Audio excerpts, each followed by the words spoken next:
বীরভূমের সদর শহর সিউড়ি। ইতিহাসের নানা ঘটনার সাক্ষী এই পুরনো শহর। সেই সিউড়িকে অন্য আঙ্গিক দেওয়ার কাজে নামল এবার পুরো প্রশাসন। সৌন্দর্যায়নের লক্ষ্যে শিল্পকলার কাজ পাচ্ছে তাই আলাদা গুরুত্ব। শহরের বিভিন্ন দেওয়াল জুড়ে নানান ছবি এঁকে জেলার কৃষ্টি তথা ভারতীয় সংস্কৃতিকে ফুটিয়ে তোলা হচ্ছে। প্রাথমিকভাবে সিউড়ির সার্কিট হাউস সংলগ্ন সেচ কলোনির প্রাচীরের রং তুলির ছোঁয়ায় ফুটিয়ে তোলা হচ্ছে বেনারসের সন্ধ্যারতি।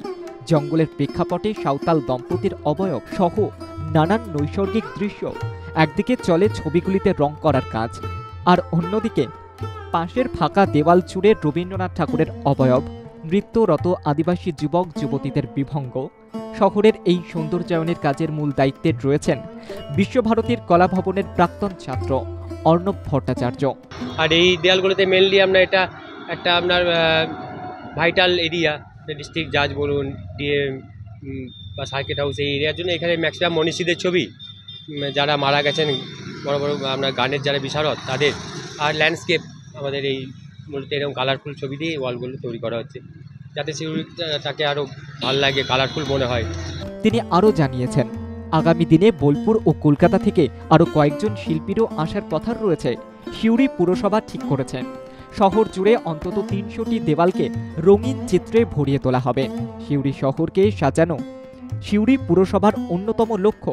কলকাতা সহ দেশের বিভিন্ন স্থানে এমন দেওয়াল চিত্র দেখতে পাওয়া যায়, তবে সিউড়িতে তেমন কিছু ছিল না। সিউড়ি তথা বীরভূম জেলার নানা গর্বের বিষয় উঠে আসবে এই ছবিগুলিতে।